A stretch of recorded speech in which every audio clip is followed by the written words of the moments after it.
Good morning on this February 21st, 2021. Uh, good morning to our Wellandport church family. I want to start by saying thank you to our brother Barry for doing our Lord's Supper talk today. Much better looking, and that's certainly a welcome thing. Maybe we'll be doing a little rotation of some other folks doing that as well. Today, I would like to look at I think one of my favorite examples of Jesus showing us love in action. I'm going to spend most of our time in the Gospel of John, chapter 13, today. John chapter 13. This is where we see things leading up to the crucifixion. Jesus has already been talking very openly, very plainly about the Son of Man will be lifted up. He'd like to do something else, but that is the Father's will that he is doing.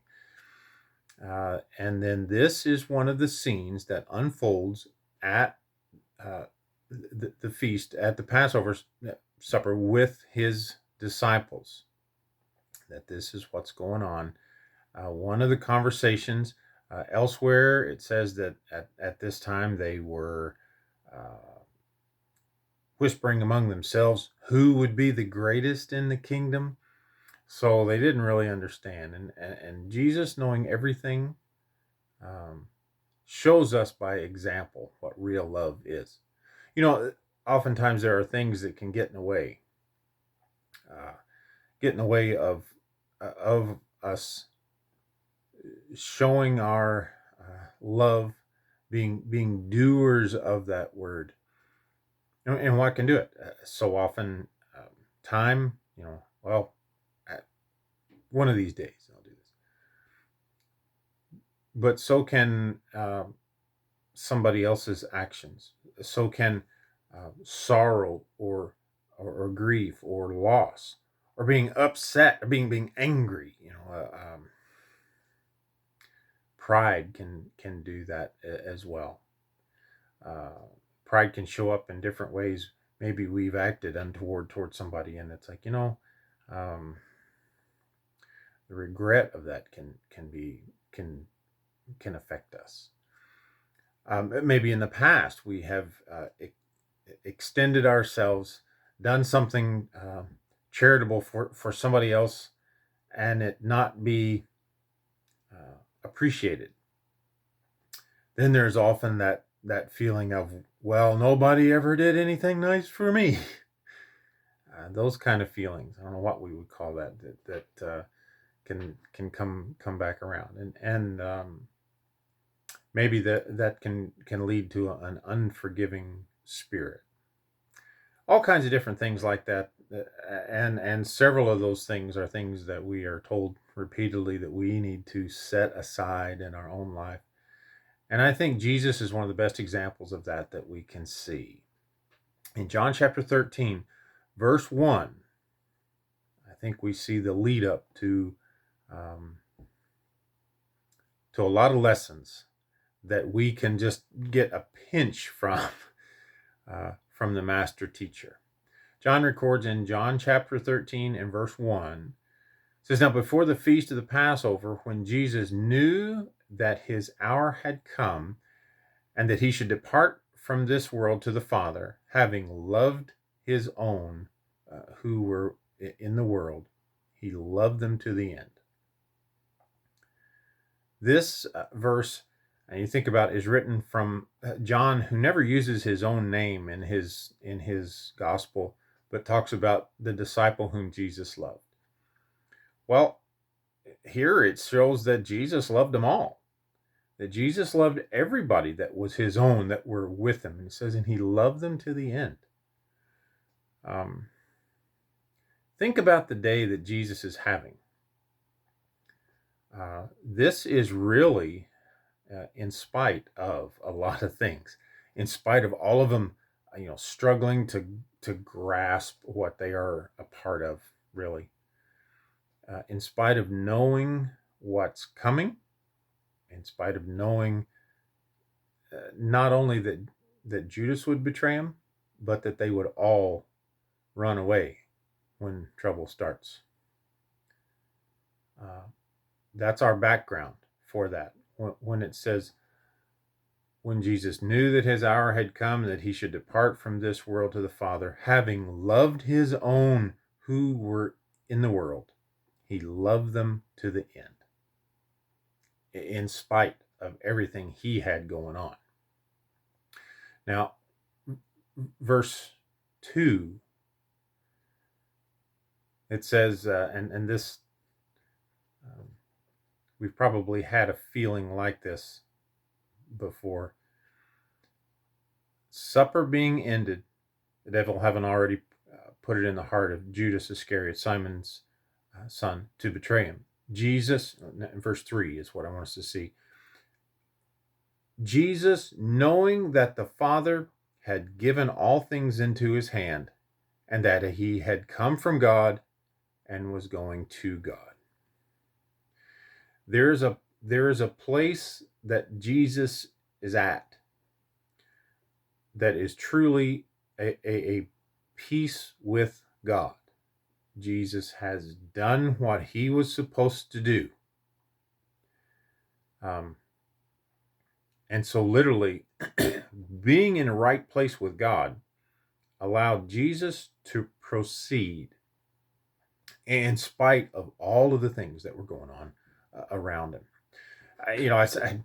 Sometimes I liken this to, do you remember ever getting on a flight on a plane? I don't know. That's ancient history. You'll have to look that up in the history books. It's way back there somewhere, I guess. But if you ever remember going on a flight, there's all the rushing around. There's the security. You've got to get your bags checked in. You've got to get to the right gate. But when you get to the gate, and I always like to think about this, I get to the gate in time to sit down, to take a breath, maybe go over and get, one of those $8 bottles of water and a cinnamon bun that they're selling across the hall. But there's a point where you sit down when you've made it to the gate, and you have, you're at the point where you have done everything you're supposed to do.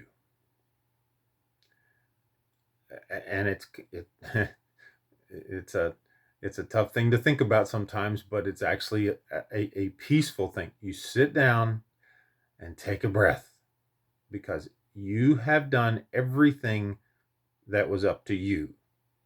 Now, you sit down at the gate, good or bad. Everything else is actually somebody else's job. You've done your part, and everything else is going to roll, good or bad, the way it's going to go. And sometimes there's a breath that you can take in that. That's a sorry example compared to Jesus, but there is just that point that's made there in verse 3, knowing that the Father had given all things into his hands, and that he had come from God and was going to God. Whatever comes, being at peace with God, good or bad, everything else can bring it on. That is the beginning of all this. Well, we see that sentence really continues in verse 4. And I'll just start in verse 3 again. It says, knowing that Jesus, knowing that the Father had given him all things into his hands, and that he had come from God and was going to God, rose from supper, laid aside his garments, took a towel, and girded himself. After that, he poured water into a basin and began to wash the disciples' feet and to wipe them with a towel with which he was girded.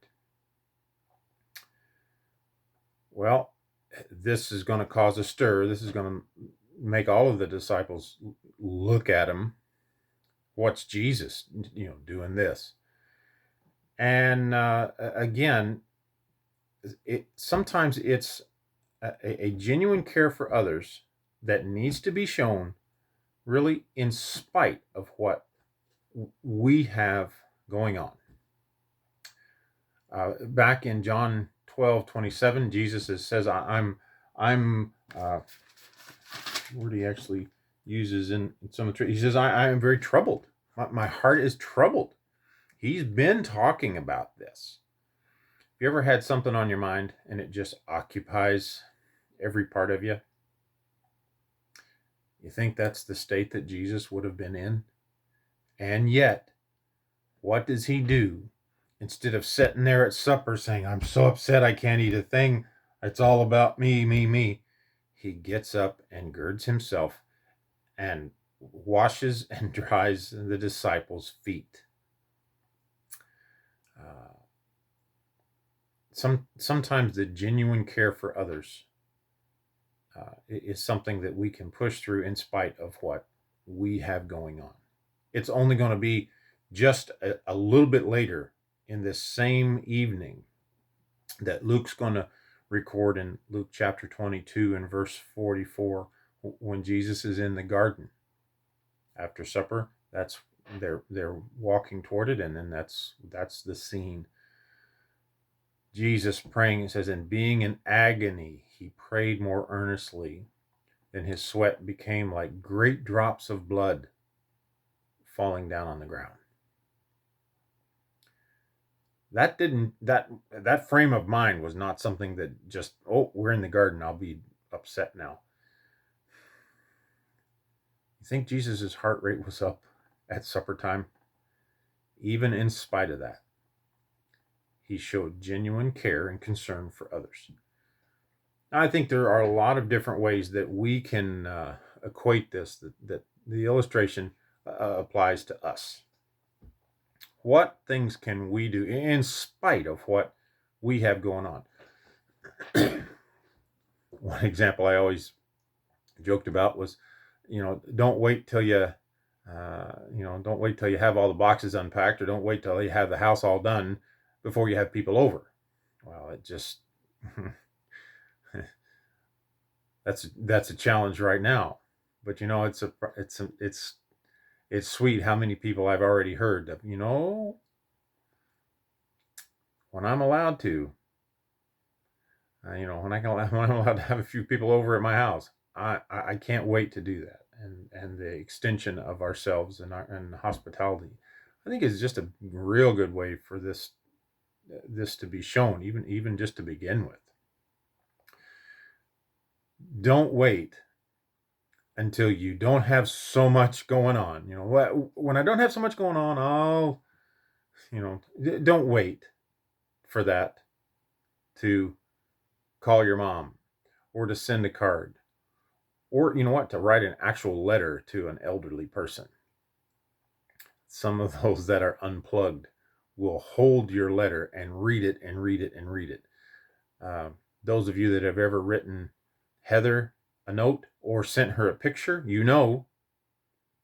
your picture is on display over there somewhere on a table.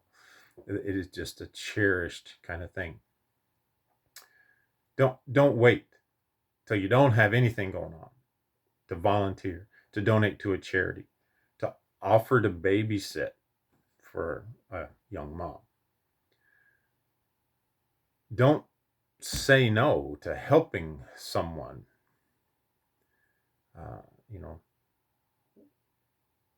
I always think that's an important thing for us in general.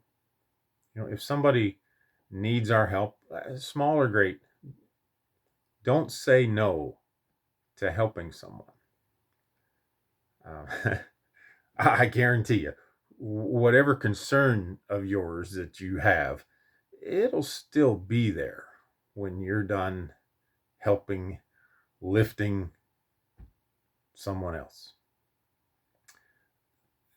The opportunity, we'll always have time to work on our own concerns. The opportunity to share or to love someone else is a fleeting thing. Don't say, one of these days, I'm going to invite someone to study the Bible. I've got somebody in mind. And, one of these days I'm going to do it. We're told to be doers of the word and doers of the work. Maybe that's in spite of what we've got going on. Don't let what's going on in your life delay genuinely caring about other people. Back in John 13 and verse 6, Jesus is washing their feet, and it says, and then he came to Simon Peter, and Simon said to him, Lord, are you washing my feet? There's other newer translations that say, Lord, you're not going to do that to me. And Jesus is going to go on to tell him, you don't understand what's going on. And maybe that's something too. It wasn't only if it's accepted. We are to show love even if it's not accepted or necessarily understood. Somebody might just see you doing something good and say, well, what are you doing that for? I always encourage young men, don't just hold the door because she's a lady. Hold the door because you're the gentleman. There's two ways of looking at that. Continuing on with that whole conversation, starting in John 13, verse 6, it says, then he came to Simon Peter, and Peter said to him, Lord, are you washing my feet? And Jesus answered and said to him, what I'm doing you don't understand now, but you will know after this. And Peter said to him, you shall never wash my feet. And Jesus answered and said, if I don't wash your feet, you have no part in me. And Simon said to him, Lord, not my feet only, but my hands and my head. And I think that reaction to Peter is a beautiful thing. It's like Peter's like, I don't understand, but okay, wash it all then. That's great. We'll get a little more on that here in just a minute. It wasn't just an enthusiastic disciple that Jesus washes his feet. They're all there. And the text shows that Judas has not left at this point. And so, isn't it something to think that Jesus, with all this going on, washes their feet and comes around and washes Judas's feet too. And I think this is another lesson for us. The extension of showing love and goodwill and humility to others is not about their worthiness. That's something we've got to be real careful of too. It's not about whether they're worthy of it. Verse 10 says, Jesus said to him, he who is bathed needs only to wash his feet, but is completely clean, and you are clean. But not all of you, for he knew who would betray him. Therefore, he said, you're not all clean. Jesus speaks up, and Jesus voices a few times here that he knows who it is that's going to betray him. And yet, Jesus doesn't let it change who he is. Someone else's actions, horrible as they're going to be, we see that Jesus doesn't act horribly back. A couple verses I think that go along with this idea of doing things for the right reason and not about it's not about somebody else. Luke chapter 14 verse 12. Luke 14 verse 12 beginning says, then he also said to him who invited him. Jesus is at a man's house for a meal when this is going on. So he says to him who invited him, when you give a dinner or a supper, do not ask your friends, your brothers, your relatives, nor rich neighbors, lest they also invite you back, and you be repaid. But when you give a feast, invite the poor, the maimed, the lame, the blind, and you will be blessed, because they cannot repay you, for you shall be repaid at the resurrection of the just.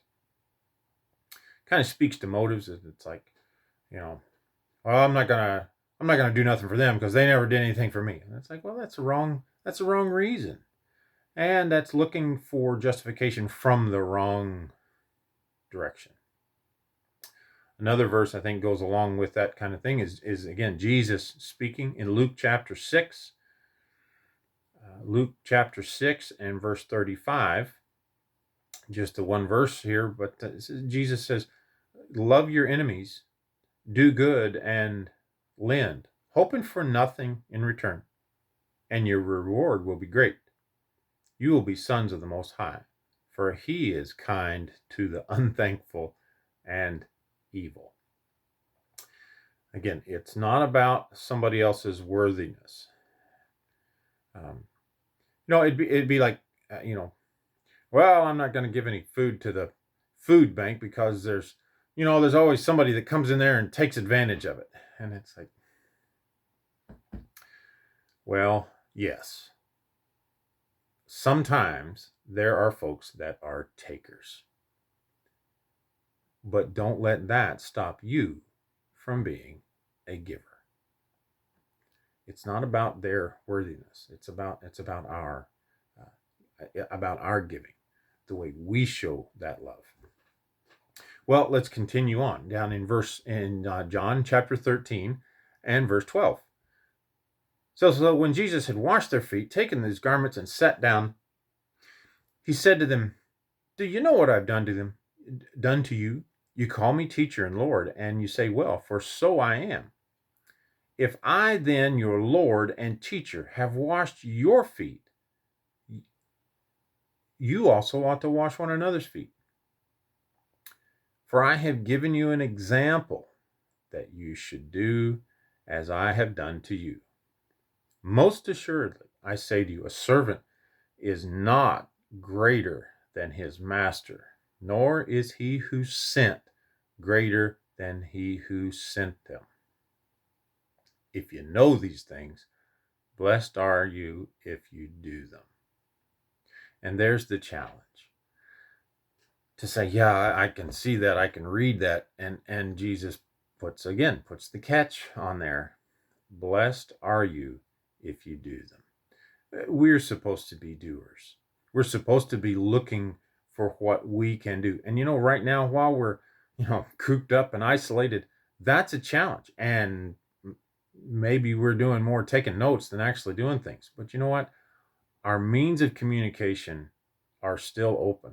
The ability that we have to call up and check on people and such means the world. And it's something small right now. It's something so simple. Blessed are you if you do them, Mike. Well, I want to touch back on something that Jesus said there, actually to Peter. As we go and thinking about all the things that Jesus knew ahead of time. Jesus understands. Jesus knows what's going on. And he knows that this group that he loves and he's loved from the beginning and to the end. He knows they don't understand near enough the next big conversation that's coming. Of course, in chapter 14, 15, 16, it is going to be him reassuring them that when he goes, the Holy Spirit will be there as a helper to guide them into all truth. And that's who we're supposed to listen to as well. Jesus knows that they don't understand. If somebody doesn't understand what we're doing, does that frustrate us? Does that change the tone that we that we use with them? What's the matter with you? Well, that's something that Jesus had to deal with, had to put up with, and yet he shows them love. He's sitting there and knows that after supper, Judas is going to get up and go finish betraying him. He's already cut the deal. And now he's going to lead the soldiers in the Sanhedrin to get Jesus. And yet he washes their feet. He also knows Peter is going to deny him 3 times before the cock crows. That's actually how John chapter 13 finishes up. And yet he washes his feet. I want to read a little section, some study notes that I got in one of my Bibles that something interesting to think about about this washing the feet. It says, in Jesus' day, the washing of feet was a task reserved not just for servants, but for the lowest servants. Every circle has its pecking order, and the circle of household work was of no exception. The servant at the bottom of the totem pole was expected to be the one on his knees with the towel and basin. In this case, the one with the towel and basin is the King of the universe. Hands that shaped the stars, now washing away filth. Fingers that formed mountains, now washing toes. And the one before whom all nations would one day kneel, now kneels before his disciples. Ours before his own death. Jesus' concern is singular. He wants his disciples to know how much he loves them, more than removing dirt. Jesus is removing doubt. Now, with regard to back there in verse 7, where he says, you don't understand, but you will. Jesus knows what will happen to his hands at circumcision. Within 24 hours, they'll be pierced and lifeless. Of all the times we'd expect him to ask for his disciples' attention, this would be one. But he doesn't. You can be sure Jesus knows the future of these feet that he is washing. These 24 feet.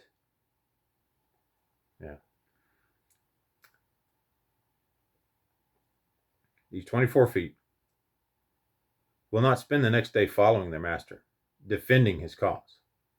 Their feet will dash for cover at the flash of the Roman sword. Only one pair of feet won't abandon him in the garden.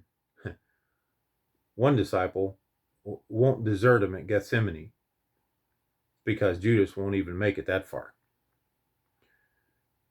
He'll abandon Jesus that very night at the table.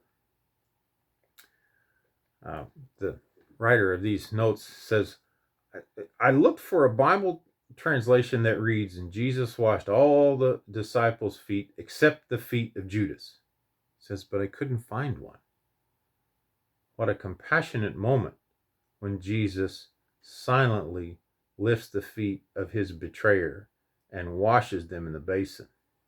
Within hours, the feet of Judas, cleansed by the kindness of the one he will betray, will stand in Caiaphas' court. Behold the gift of Jesus that he gives his followers.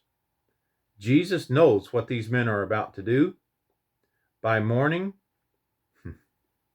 they'll bury their heads in shame and look down at their feet in disgust. When they do, he wants them to remember how his knees knelt before them and he washed their feet. He wants them to realize those feet are still clean. Like it says in verse 7, you don't understand now what I'm doing, but you will understand later. Can you imagine being those that have fled, and yet your feet are clean because Jesus washed them. There's so many things that we see in this example of Jesus's truly love in action. And the biggest lesson for us on this Lord's Day and any other time as we study this example of Jesus is don't let the other things in life affect how we should show and do our acts of love. Make sure that regardless of whatever else is going on, that if we have something that we need to make right before God, that we do it. Because being at peace with God, says Jesus had come from God and he knew he was going to God. If our life was to end right now, can I say that? If not, I better get whatever's in my life that's hindering that out of it. Our life needs to be at peace with God. That we could put that as number one on any lesson that we do, right? Then we need to make sure that our care for others is something that is genuine. Doing things for the right reason. It's not for their reaction. It's not for their acceptance or their understanding, or even if they're deserving. That's not the reasons that I am to show love, that we are to show love for one another. And I think also what we see is that what Jesus does better than anybody is leads by example. Back there in John 13, a couple verses that we'll finish up with here. Verse 20. Jesus sums all of this up by saying, most assuredly, I say to you, he who receives whomever I send receives me, and he who receives me receives him who sent me. There's that remember who we're working for, and remember who's watching. A little further down in John 13, start in verse 34, this group that's just seen Jesus do something humiliating before them, for their master, and he says, you do it to one another. Verse 34 says, a new commandment I give to you, that you love one another as I have loved you, so you also love one another. Then verse 35, he says, by this all will know that you are my disciples, if you have love for one another.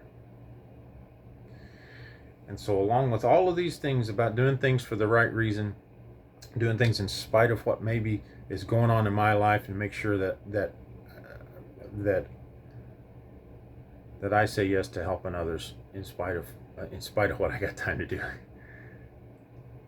That I do that because to lead by example. What that means, and what Jesus has said here in verse 20 and then verse 34 and 35, is that when it's done for the right reasons, you know what, it really is seen by others. And most of all, it is seen by God. This is the reason that these things are to be done.